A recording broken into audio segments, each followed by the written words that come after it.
Merci.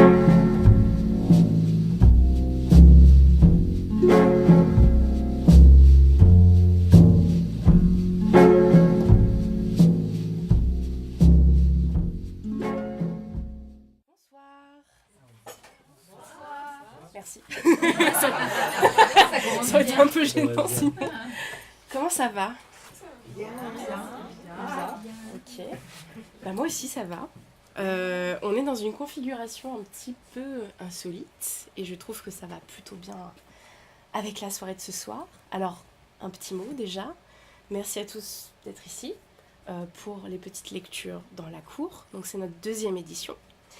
Et c'est un cycle qu'on consacre aux écrivaines, voilà, paroles de femmes, sur des thèmes très spécifiques. Et ce soir, du coup, voilà, ça colle au calendrier. On n'est pas très original, mais en même temps, c'est l'occasion de se faire un petit peu frissonner, puisque quand on parle de l'écriture de la peur, de l'horreur, des fantômes, on pense à Poe, on pense à tout un tas d'auteurs, mais pas forcément aux autrices. Alors on a Marie Chalet, évidemment, avec Frankenstein, Monstre de Frankenstein, tout ça.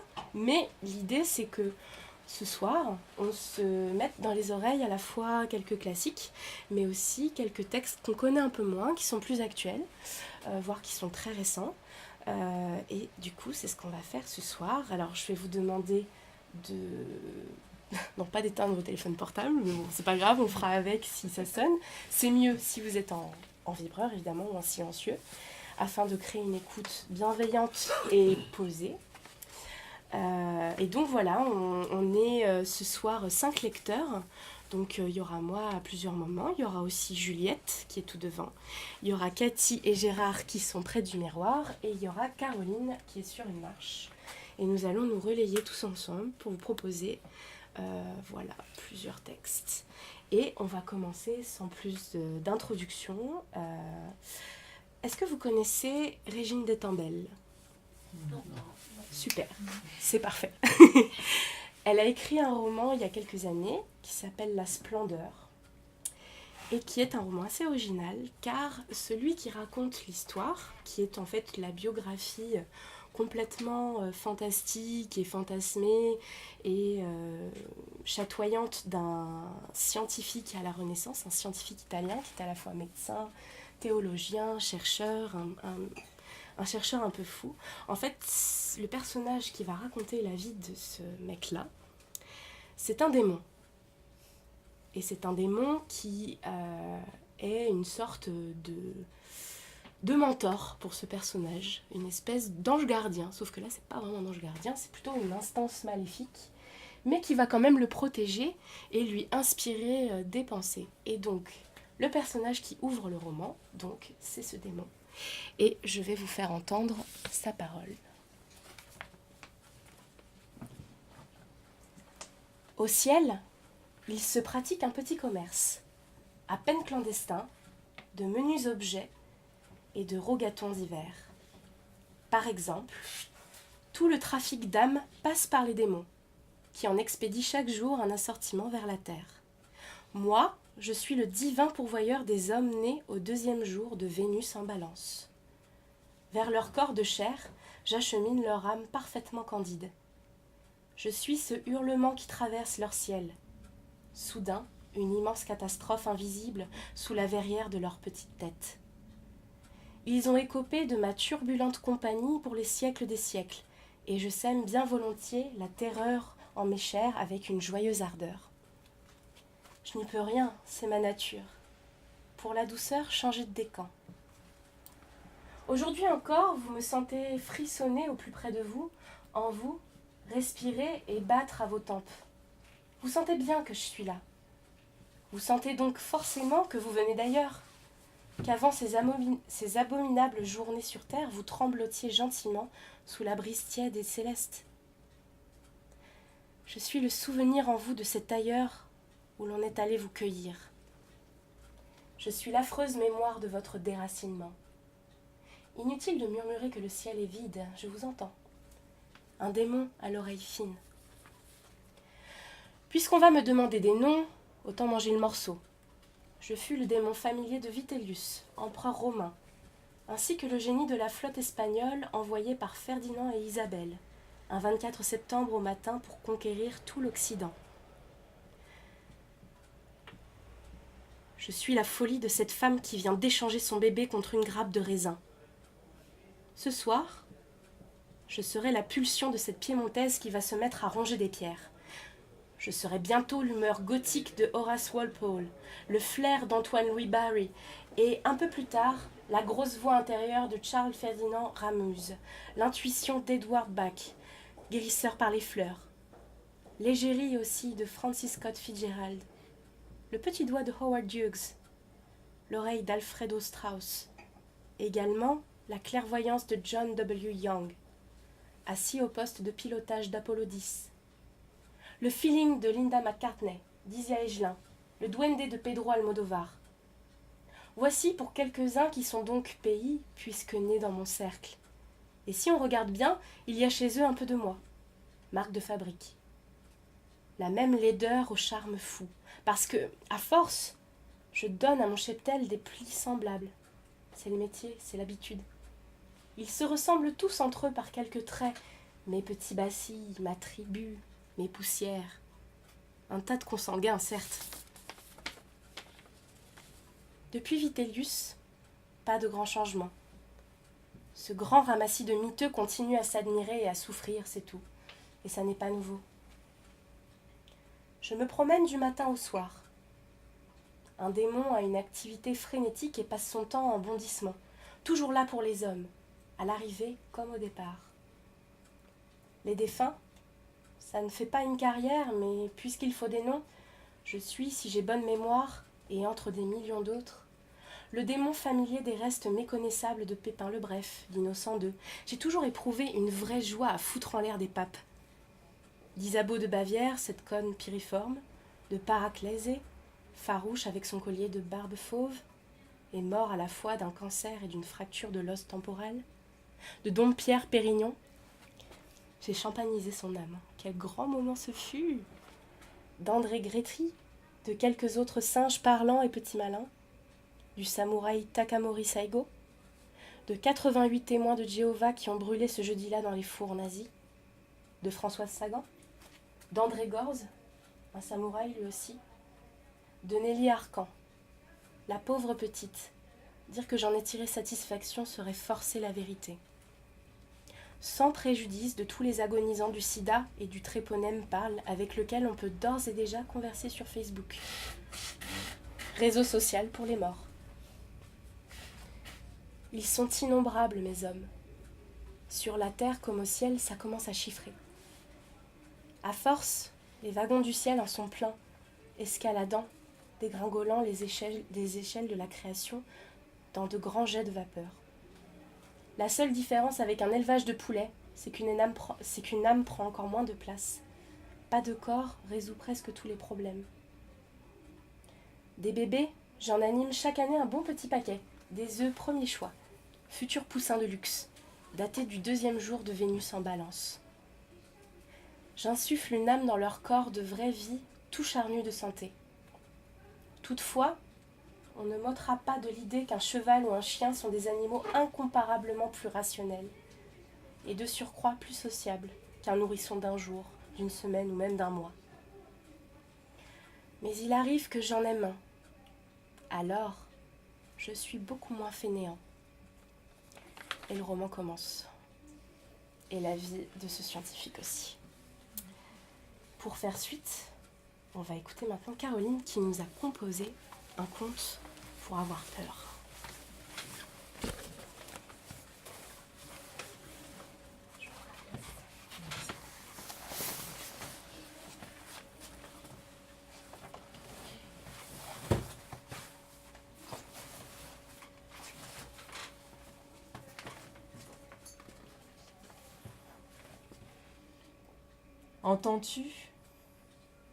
Entends-tu crier?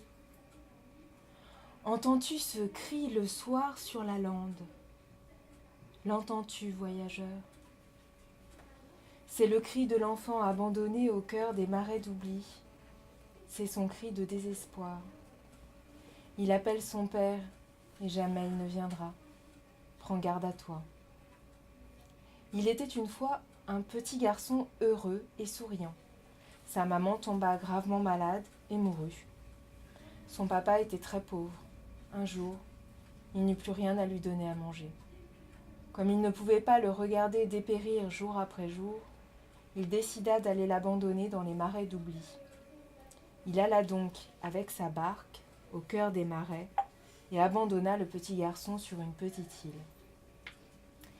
Les marais n'avaient déjà pas très bonne réputation, mais après ce jour, ils devinrent un lieu de perdition pour les voyageurs égarés.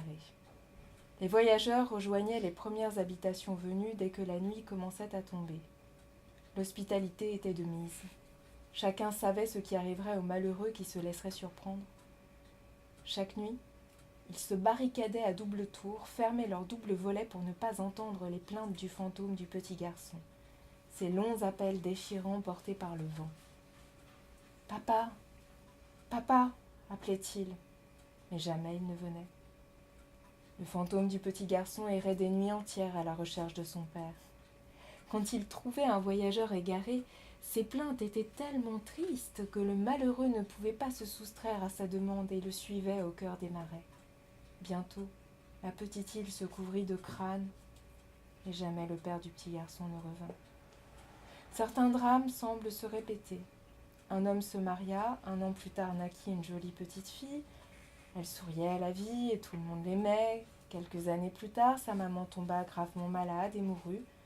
Son père était très pauvre. Une année, les récoltes furent particulièrement mauvaises et arriva un jour où il n'eut plus rien à lui donner à manger. Ne supportant pas de rester impuissant à la regarder mourir, il décida de l'abandonner.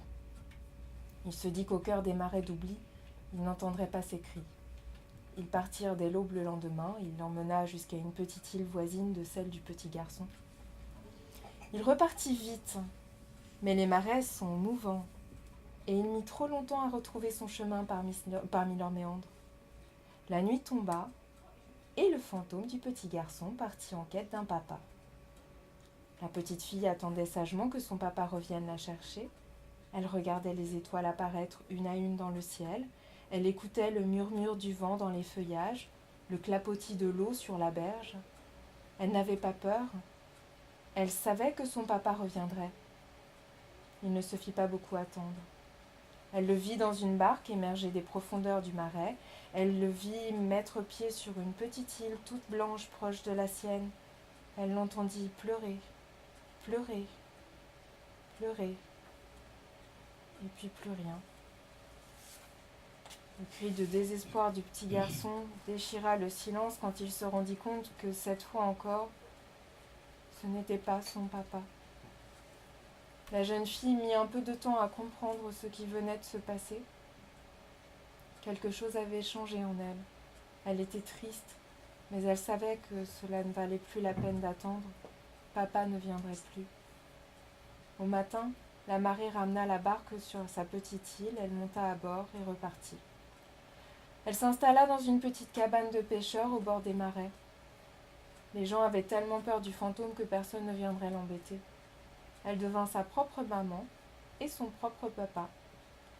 La nuit, elle se chantait des berceuses que le vent portait jusqu'au fantôme du petit garçon. Elle se racontait aussi des histoires de crapauds, de grenouilles, de sirènes, des contes tout droit sortis des marais et de la forêt toute proche. Elle mettait des mots sur ce que les arbres, les plantes et les animaux venaient lui raconter. Les plaintes du fantôme du petit garçon s'apaisèrent avec le temps et la peur avec elle. Les voyageurs recommencèrent peu à peu à se laisser surprendre par la nuit sans risquer de disparaître. Les gens respectaient la jeune femme. Ils lui apportaient de menus présents, des vêtements, une couverture, quelques légumes, du fromage. Ils ne voulaient pas qu'elle parte. Qui sait alors ce qui serait advenu ? Un charpentier l'aida à bâtir une petite maison en briques de terre cuite avec un joli ponton en bois pour y attacher sa barque. Chaque année, elle allait honorer les morts de l'île du fantôme du petit garçon. Les années passant, le bouche à oreille avait déformé l'histoire pour créer une légende. On racontait que sa douceur et sa gentillesse étaient parvenues à apaiser le monstre des marais d'oubli. Elle seule se souvenait de ce qui s'était vraiment passé. Merci beaucoup.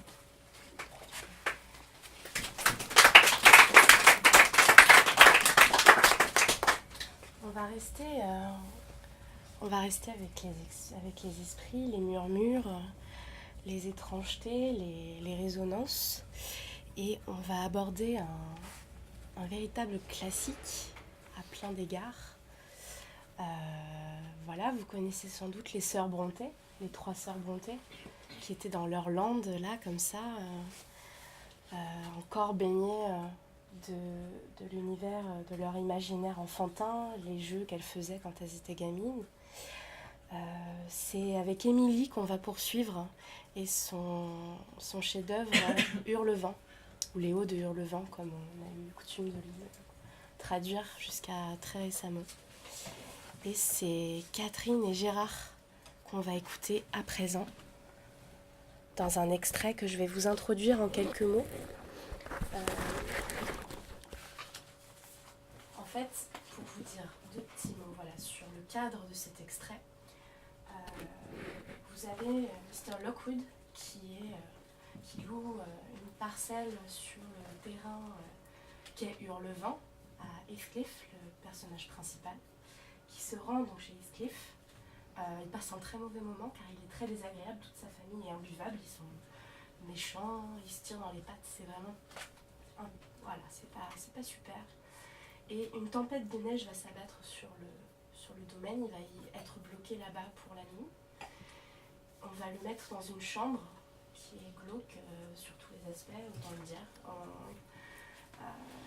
Voilà, il est environné de livres avec énormément de petites notes dans les marges et un nom écrit avec des marques d'ongles dans le bois du lit. Et ce nom, c'est Catherine Earnshaw. Il s'endort, il fait un premier cauchemar qui se termine avec le texte que vont nous lire Catherine et Gérard, et un deuxième cauchemar va naître de ce premier cauchemar.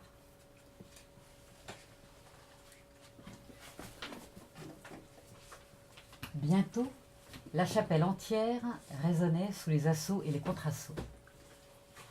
On ne voyait que des mains dressées en l'air et aux prises.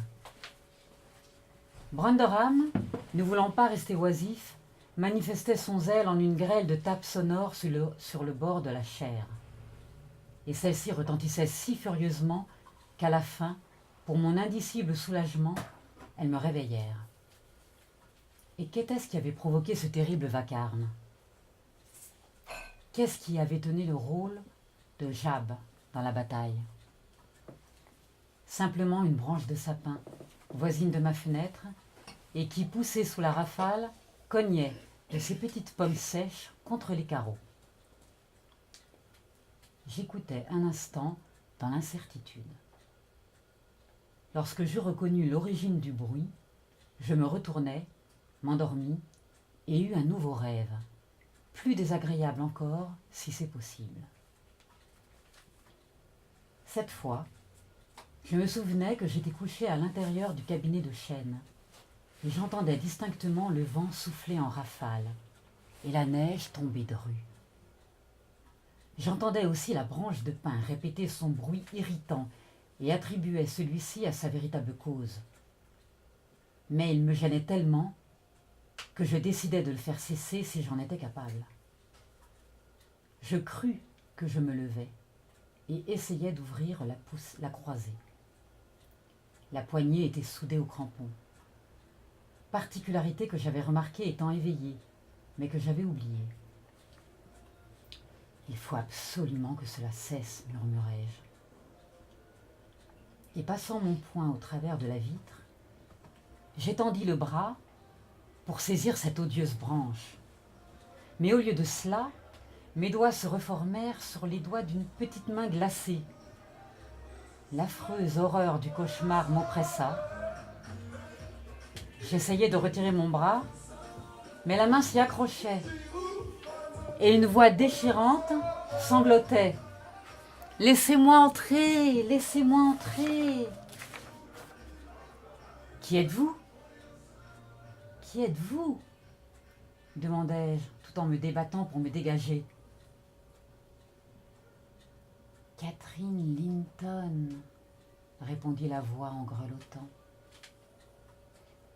Pourquoi pensais-je à Linton, nom que j'avais lu une fois pour 20 fois Earnshaw?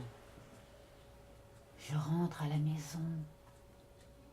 J'avais perdu mon chemin dans la lande. Tandis qu'elle parlait, je distinguais obscurément une figure enfantine regardant à travers la fenêtre.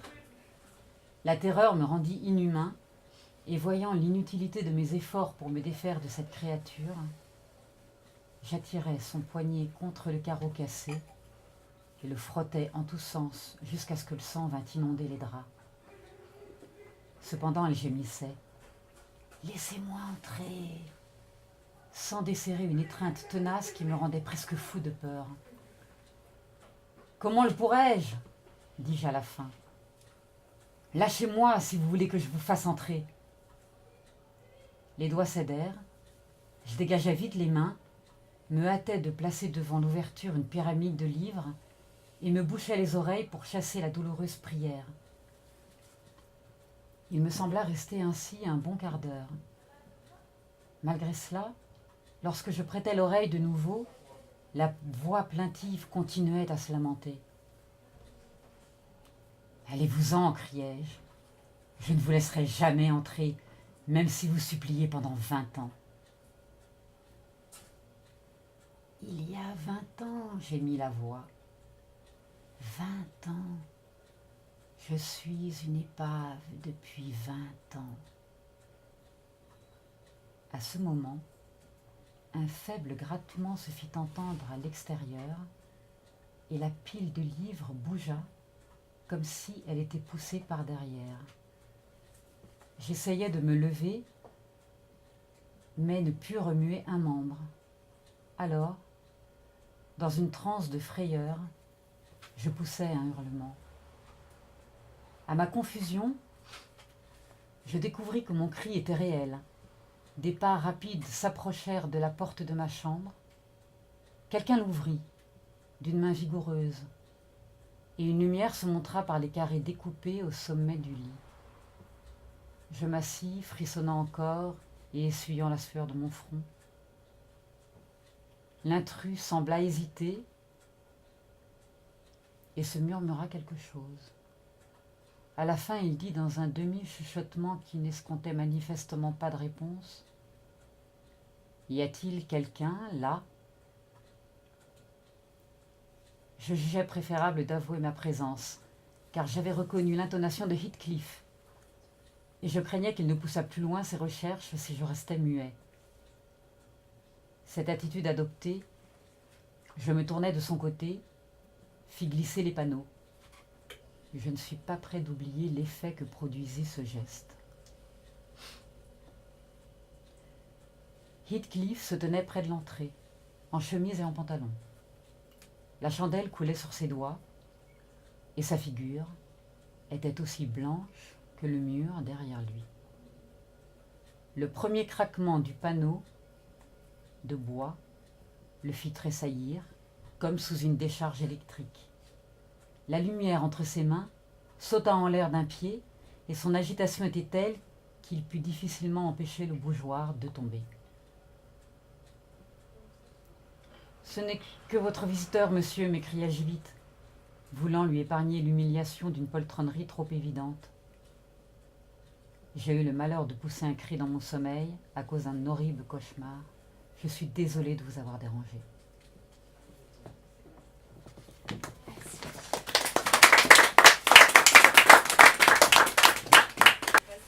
Hop, alors on était avec Émilie Brontë, on va y revenir dans quelques minutes. Pour faire suite, on va entendre de nouveau Caroline, qui nous avait fait l'immense honneur de nous lire un texte de Margaret Atwood, voire oui, un texte. Et donc là, elle revient avec Atwood encore, c'est ça, oui, c'est ça. Et je vais te laisser présenter ce poème, puisque c'est d'un poème qu'il s'agit. La poésie peut se faire l'empreinte des morts aussi. C'est la dernière fois, on avait parlé d'autrices qui écrivent sur leur père. Dans le recueil de poèmes Matin dans la maison incendiée de Margaret Atwood, Elle parle de la maladie et du décès de son père et du début du deuil. Et elle se réfère dans 3 poèmes au fantôme de son père, en tout cas à des rêves qu'elle a fait dans lesquels elle se souvient de son père et où il apparaît plus par une présence fantomatique. Et j'en ai ramené un parce que la dernière fois on en était resté que j'allais en ramener un où elle parlerait de son père, donc voilà. Donc il s'appelle bien fort pour le fond de voilà, pour tous les coins. Il s'appelle La rivière des Outaouais la nuit. On rêve davantage à la pleine lune. Je sais où je suis, loin sur la rivière des Outaouais, là où traverse le barrage.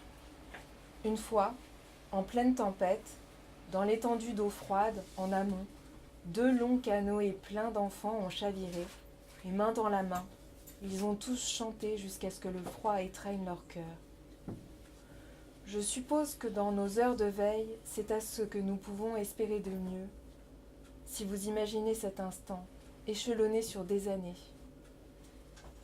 Une fois, mon père et moi avons pagayé 7000 le long d'un lac près d'ici, la nuit, avec les arbres comme une peau de crin sombre et les vagues presque immobiles.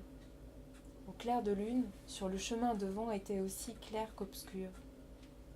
J'avais 20 ans et j'étais impatiente d'y arriver, pensant qu'une telle chose existait. Évidemment, rien de tout cela n'apparaît dans le rêve. Seulement la forme dense et carrée du barrage, et à l'est, les collines de sciure de bois du moulin, luisantes et blanches comme des dunes. À gauche, l'immobilité. À droite, la mousse tourbillonnante des rapides, sur les rochers pointus et les obstacles, et en aval, mon père, s'éloignant, descendant le courant dans son bateau si habile, bien que mort, je m'en souviens maintenant, mais dorénavant moins vieux. Il porte son chapeau gris et évidemment sa vue est revenue. Le voilà maintenant qui tourne le coin. Il se dirige finalement vers la mer. Pas la vraie avec ses baleines malades et ses nappes de pétrole, mais l'autre où l'on peut encore arriver à bon port. Je songe, c'est juste un rêve, m'éveillant au son du néant. Pas le néant, j'ai entendu. C'était une plage ou un rivage, et quelqu'un marchant au loin. Pas un lieu familier, un lieu où je suis déjà allée. Ça prend toujours beaucoup de temps pour décrypter où nous sommes. Merci.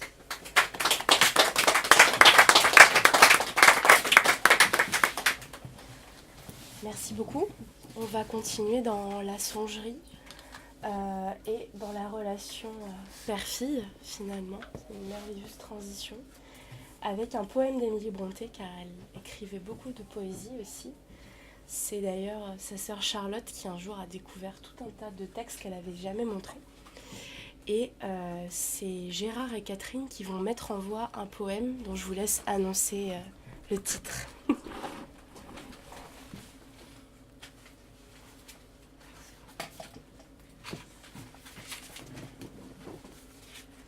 Le vent d'hiver hurle en furie. Viens plus près, mon enfant chéri, cesse de lire ou de jouer sans compagnon. Et tandis que le soir amasse ses grisailles, nous tromperons ces heures pensives. À notre demeure bien close, Inès en vain, novembre adresse ses rafales. Pas un souffle n'entre, pas même de quoi veut venir onder les cheveux de ma fille. C'est une joie de voir la flamme allumer en ses yeux des rayons répondeurs et de sentir sur ma poitrine sa tendre joue pressée dans un calme bonheur. Pourtant, cette quiétude même m'inquiète, des pensées amères, et je songe dans la rouge lueur joyeuse à des vallées profondes que bloque la neige. Je rêve de bruyères, de brumeuses collines où le soir qui descend est opaque et glacé, car seul, environné de ces froides montagnes, gissent hélas ceux que j'aimais. Et mon cœur déchiré, d'une indicible peine, s'épuise en plaintes combien vaines, parce que jamais, plus jamais, je ne les reverrai. Père, dans ma petite enfance, au temps où vous étiez par-delà l'océan, je fus tyrannisé de pareilles pensées. Souvent, pour des heures entières, au long des nuits où la tempête faisait rage, assise dans mon lit, je suivais du regard le combat de la lune pâle dans le ciel. Ou bien tendais l'oreille pour percevoir le choc du roc et de la vague et du roc. Ainsi veillais-je dans l'angoisse, et pour mieux écouter, me privais de dormir. Mais si les vivants, père, ont trop de sujets de craindre, il n'en est point ainsi des morts. Oh, nous ne devons point désespérer pour eux. Si la tombe est lugubre, ils sont en autre lieu. Leur poussière est mêlée au sol. Leurs âmes bienheureuses sont parties vers Dieu. Vous qui me l'avez dit, vous poussez des soupirs. Vous vous plaignez que vos amis doivent mourir. Ah, pourquoi, cher père, pourquoi? Si vos dires anciens étaient vrais, combien vaine serait à présent votre peine? Autant vous affligez parce que la semence qui a grandi, cachée, sur l'arbre paternel, tombant en terre favorable, puis, germant pour une naissance glorieuse, enfonce profond ses racines et élève ses rameaux verts dans les hauteurs du ciel venteux. Mais je n'aurai crainte ni larmes pour tous ceux dont les corps reposent endormis. Il est un bienheureux pays dont les ports sont ouverts, et à moi, et aux miens. Et mon regard franchit du temps les eaux immenses, tant je languis après ce rivage divin. Où nous naquîmes, où vous et moi rencontrerons la mort venue nos bien-aimés, libres de la souffrance et de la corruption, rendus à la divinité.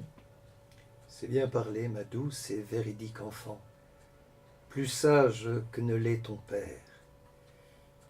Et les tempêtes qui s'en viennent dans leur rage vont fortifier ton désir, ton espoir à travers l'écume et les orages, et la rafale et le fracas des flots, d'atteindre enfin la patrie éternelle, la ferme rivage immuable.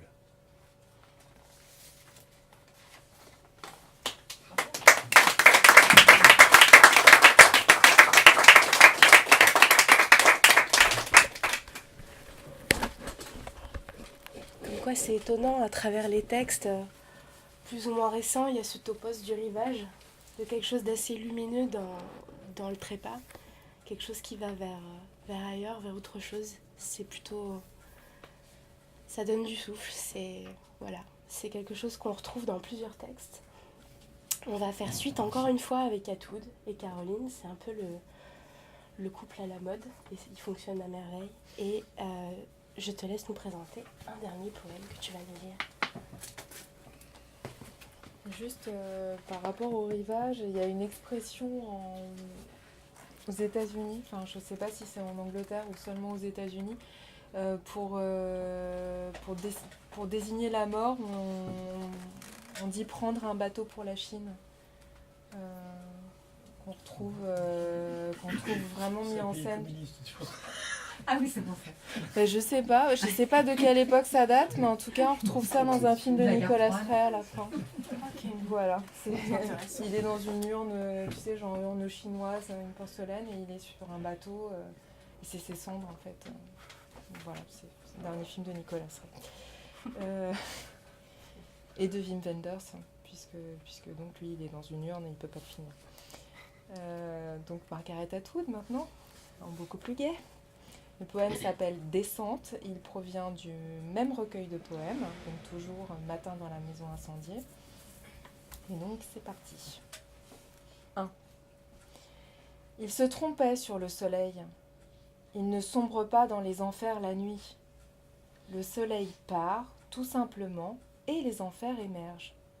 Ça peut arriver à tout moment. Ça peut arriver le matin, toi dans la cuisine, exécutant ton petit train-train, assiette, tasse, couteau. Tout à coup, pas de bleu, pas de vert, pas d'avertissement. 2. Vieux fil, vieux tracé d'encre serpentant dans la transparence que nous appelons espace. Où m'amènes-tu cette fois-ci ? Au-delà de la cuisinière, au-delà de la table, au-delà de l'horizontal quotidien du plancher, au-delà de la cave, au-delà du croyable, descente dans la noirceur où tu te retournes et brilles. 3. De prime abord, tu penses que ce sont des anges, ces voix albinos, ces voix comme les yeux non peints des statues, ces voix muettes comme des gants sans main, ces voix de papillons de nuit voletant déroutés autour de tes oreilles, tentant de se faire entendre de toi. De quoi ont-ils besoin ? Tu fais une entaille dans ta chair, une petite ouverture pour laisser pénétrer la douleur. Tu libères 3 gouttes de ton sang. 4. Ceci est le royaume du non-dit, le royaume du dédit. Tous ceux détruits par la guerre, tous ceux qui crèvent de faim, tous ceux battus à mort et enterrés dans des fosses, ceux fendus en deux pour raison d'opportunisme ou d'argent, tous ceux qui hurlent dans des pièces verrouillées, tous des enfants sacrifiés, tous des mariés assassinés, tous des suicides. Ils disent « Parle pour nous ». À qui ? Certains disent « Venge-nous ». Sur qui ? Certains disent « Prends notre place ». Certains disent « Témoigne ». D'autres disent, et ce sont des femmes, « Réjouissez-vous pour nous ». 5. Il y a l'escalier, il y a le soleil, il y a la cuisine, le pain grillé et la confiture de fraises sur une assiette, ton subterfuge, ton mirage ordinaire. Te voilà en flagrant délit. Tu veux te laver dans la terre, les rochers et l'herbe. Qu'es-tu censé faire de toute cette perte ?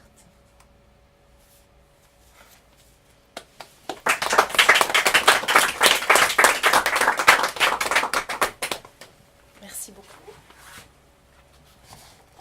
Alors moi aussi, je vais vous conter l'émergence du monde du dessous dans un monde plutôt quotidien.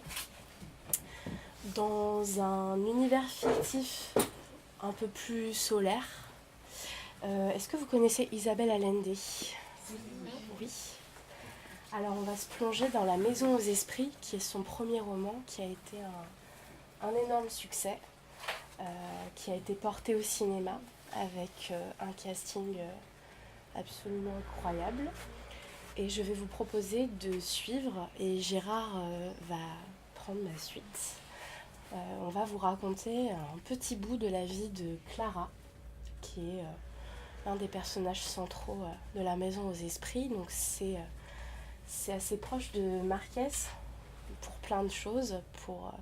C'est une façon assez moderne de traiter le réalisme magique.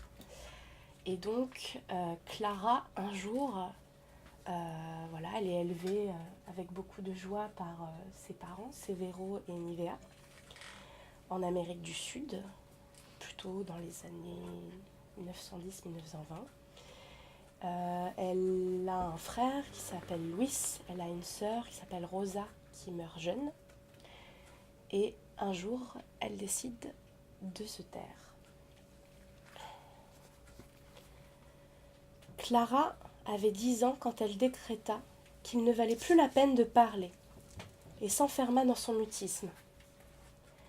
Le médecin de famille, le gros et débonnaire docteur Cuevas, tenta de soigner son silence avec des cachets de son invention, des sirops vitaminés, des tamponnements de larynx au miel boraté, mais apparemment sans aucun résultat.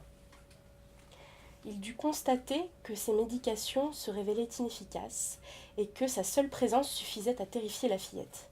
À sa vue, Clara se mettait à glapir et se réfugiait dans le recoin le plus reculé, recroquevillée comme une bête traquée, si bien qu'il renonça à son traitement et recommanda à Severo et à Nivea de la conduire chez un Roumain dénommé Rostipov, qui faisait sensation à l'époque.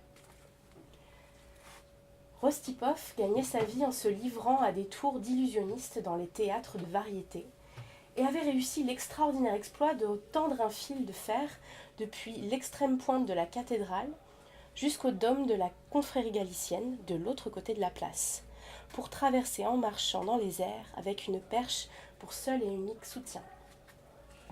Malgré son côté fantasque, Rostipov était en train de susciter un tollé dans les milieux scientifiques, car à ses moments de loisir, il venait à bout de l'hystérie à l'aide de baguettes magnétiques et de transes hypnotiques.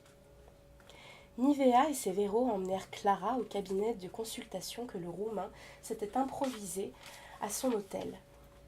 Rostipov l'examina avec soin, puis finit par déclarer que son cas ne relevait pas de sa compétence. Si la fillette ne parlait pas, c'est qu'elle n'en avait pas envie, non parce qu'elle en était incapable. Quoi qu'il en fût, devant l'insistance des parents, il confectionna quelques dragées au sucre, enrobés d'une couleur violette, et les prescrivit en annonçant qu'il s'agissait d'un remède sibérien destiné à guérir les sourds-muets. En l'occurrence, la suggestion resta sans effet, et le second flacon fut avalé par Barabbas, le chien de la famille, dans un moment d'inadvertance, sans provoquer chez l'animal aucune réaction appréciable.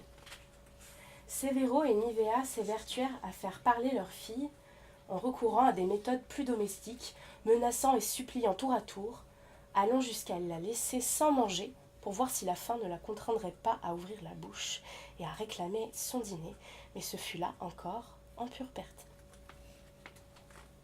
La nounou avait dans l'idée que seule une peur bien sentie pourrait arriver à faire parler la fillette. Et elle passa 9 années à échafauder désespérément des moyens de terroriser Clara, grâce à quoi elle parvint seulement à l'immuniser contre l'effet de surprise et l'épouvante. Bientôt, Clara n'eut plus peur de rien. Les apparitions de monstres hâves et blêmes dans sa chambre ne l'émouvaient guère plus que les coups donnés à sa fenêtre par les vampires et les démons. La nounou se déguisait en flibustier sans tête, en bourreau de la tour de Londres, en loup-garou et en diable cornu, selon son inspiration du moment et les idées qu'elle puisait dans les magazines d'horreur achetés à cette fin, qu'elle était bien incapable de lire, mais dont elle plagiait les illustrations. Elle prit le pli de se faufiler subrepticement dans les couloirs pour faire sursauter la fillette dans le noir, de pousser des hurlements derrière les portes, de lui glisser des bestioles vivantes dans son lit, mais rien de tout cela ne parvint à lui arracher un mot. Clara perdait parfois patience, se roulait par terre, trépignait et criait, mais sans articuler le moindre son dans une langue connue. Ou bien encore, sur la petite ardoise qu'elle portait en permanence, elle inscrivait les pires insanités à l'adresse de la pauvre femme qui, incomprise, s'en allait pleurer à la cuisine. « C'est pour ton bien, mon petit ange !» sanglotait-elle, enveloppée d'un drap ensanglanté, le visage noirci au bouchon brûlé. Clara, l'extra-lucide, connaissait la signification des rêves. Cette faculté lui était naturelle, et elle n'avait nul besoin d'en appeler au fastidieux traité cabalistique dont usait oncle Marcos, avec bien plus d'efforts et bien moins de succès. Le premier à s'en rendre compte fut Honorio, le jardinier de la maison, lequel rêva un jour de couleuvres qui s'enroulaient à ses pieds et dont il ne put se débarrasser qu'à coups de talon, jusqu'à arriver à en écraser 19. Il en fit le récit à la fillette, tout en taillant les rosiers, juste pour la distraire, car il avait beaucoup d'affection pour elle et était fort chagriné qu'elle restât muette. Clara sortit sa petite ardoise de sa poche de tablier et y inscrivit l'interprétation du songe d'Honorio. « Tu auras beaucoup d'argent, il ne fera pas long feu, tu le gagneras sans effort, Joue donc le 19. Honorio ne savait pas lire, mais Nivea lui déchiffra le message au milieu des rires et des moqueries.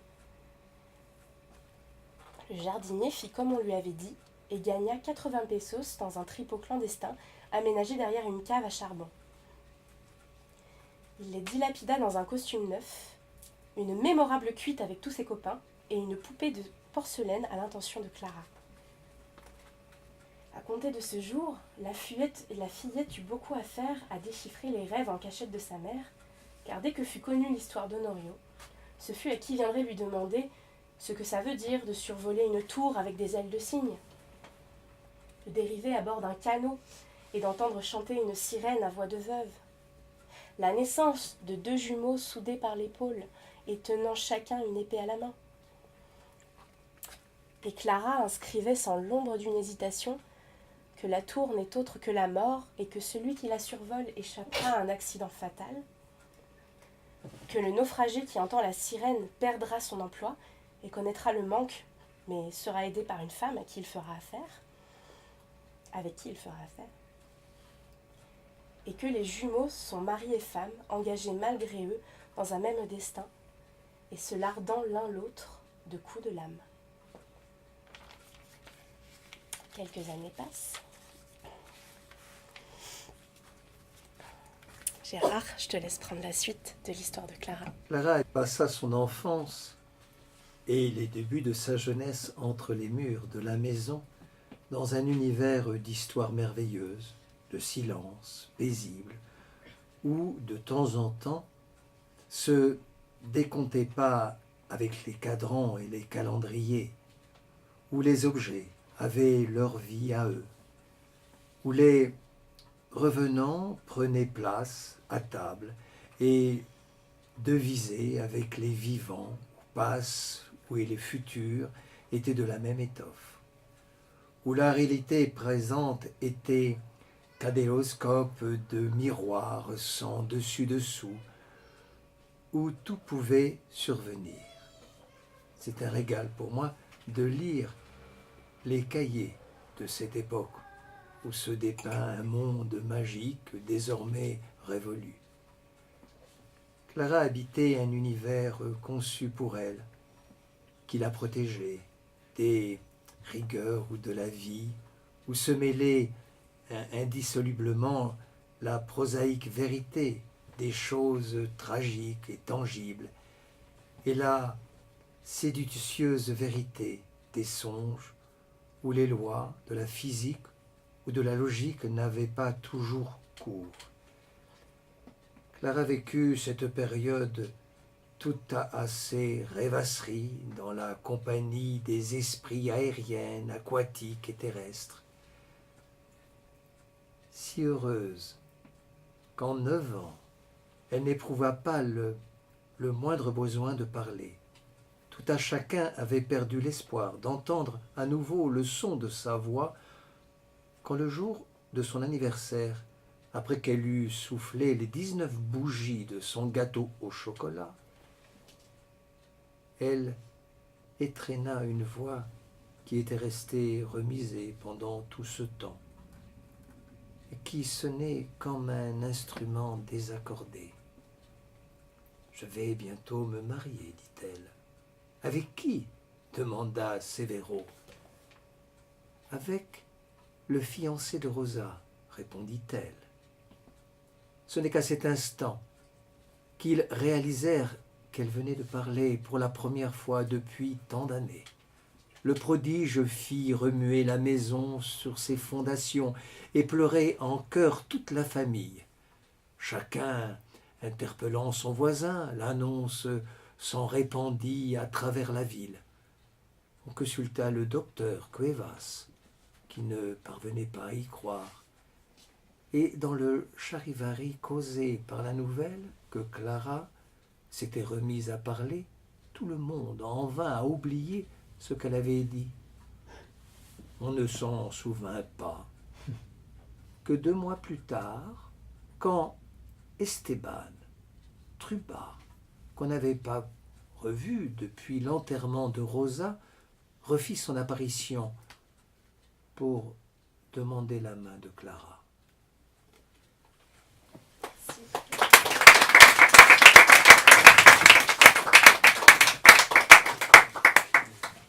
On va remonter tout doucement voilà, le cours du temps. On va arriver à notre bien-aimée Patti Smith, qu'on lit désormais un peu tout le temps.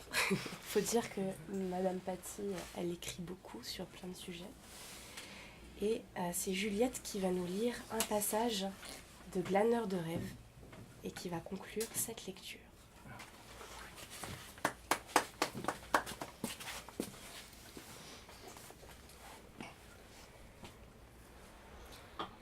Il y avait un champ. Il y avait une haie composée d'énormes buissons qui encadraient ma vue. La haie, je la considérais comme sacrée, le bastion de l'esprit. Le champ, je le révérais avec son herbe haute et attirante, sa courbe puissante.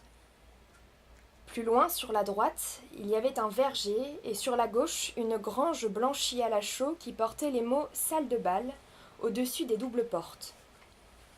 Le dimanche soir, c'était là que nous nous retrouvions tous pour danser au son et à l'appel du violon. Plus tard, après mon bain, ma mère me brossait les cheveux, puis je disais mes prières et elle venait me border. J'attendais que tout soit silencieux. Alors, je me levais, je montais à califourchon sur une chaise, j'écartais le tissu qui recouvrait ma fenêtre et je continuais mes prières vagabondes pour saluer mon Dieu. Par certaines nuits spécialement claires, il m'arrivait de voir du mouvement dans les herbes. Au début, je pensais que c'était l'envol de la chouette effraie ou les grandes ailes pâles d'un papillon-lune qui se déployait et se repliait tel un habit médiéval. Mais j'ai compris une nuit que c'étaient des êtres comme je n'en avais jamais vu, vêtus d'étranges costumes et de coiffes archaïques. Je pensais alors que je pouvais voir le blanc de leur bonnet et par instant une main, en train d'attraper quelque chose, illuminé par la lune et les étoiles, ou les phares d'une voiture.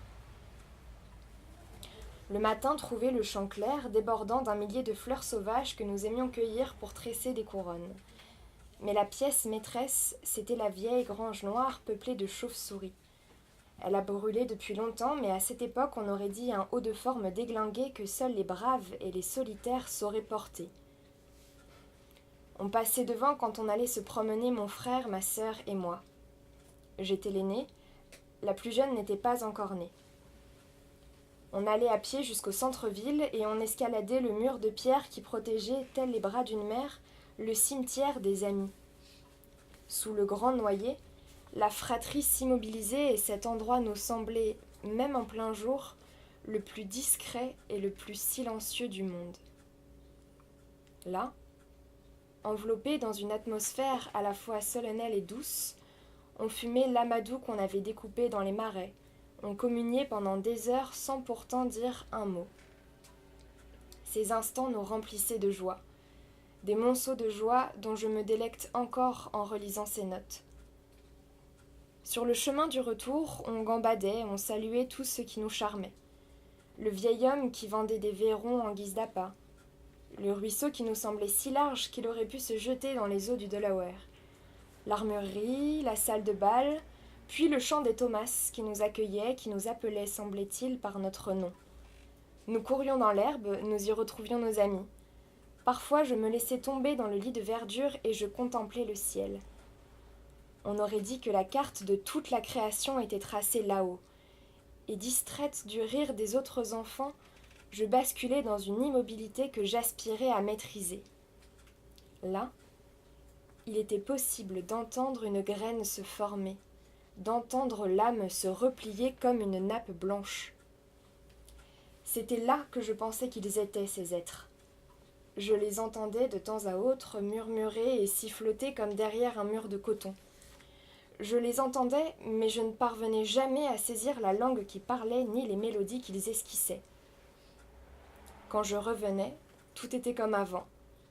Je courais rejoindre les autres et on jouait au jeu des statues, aux gendarmes et aux voleurs, et lorsqu'on se sentait d'attaque, on s'aventurait dans la grange pour jeter des bâtons sur les chauves-souris.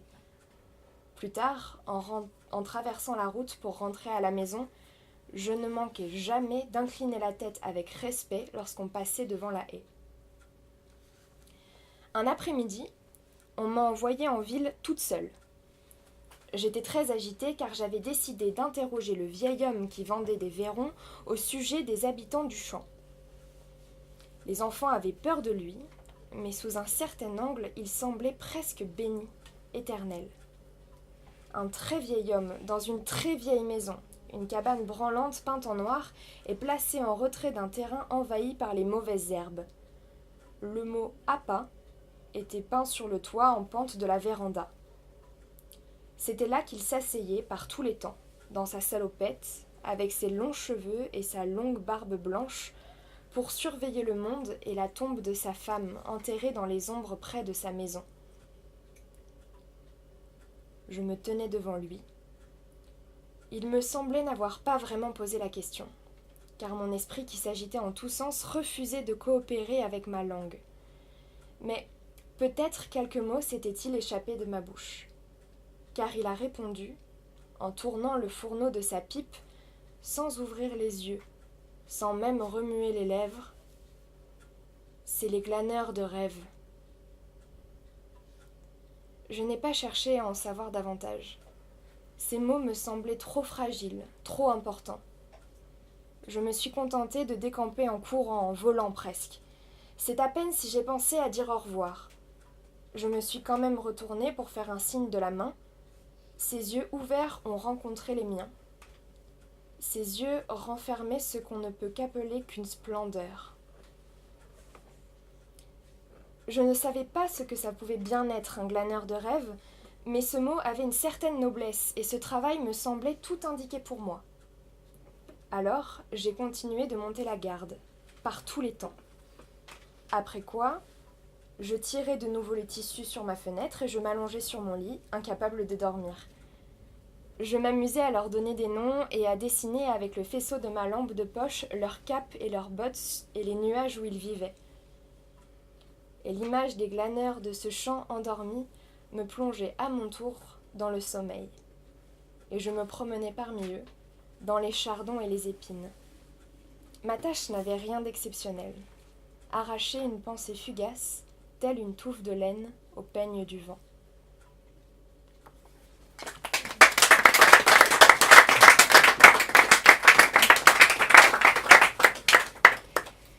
Vous allez me dire si vous êtes un peu dans ce sentiment aussi, mais cette porosité entre le monde des vivants, le monde des morts, le rêve, les mythes,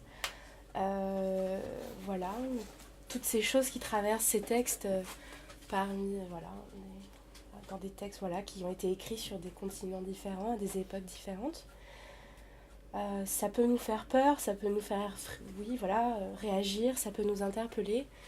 Mais je trouve que ça nous aide à avoir un petit peu peur de ce qu'on ne connaît pas et qui vient après. Et c'est bien de se les mettre dans les oreilles pour être plus fort. Voilà, on pourra en discuter. Vous avez 2 heures.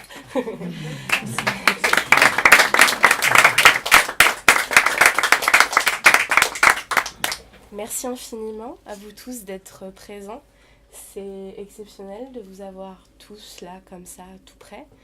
Un immense merci à tous les lecteurs. Bravo à vous, bravo à Juliette, à Cathy, à Gérard, à Caroline. Merci infiniment à vous de les avoir écoutés et de faire vivre ce lieu. Et voilà, bravo, on peut applaudir. Bravo.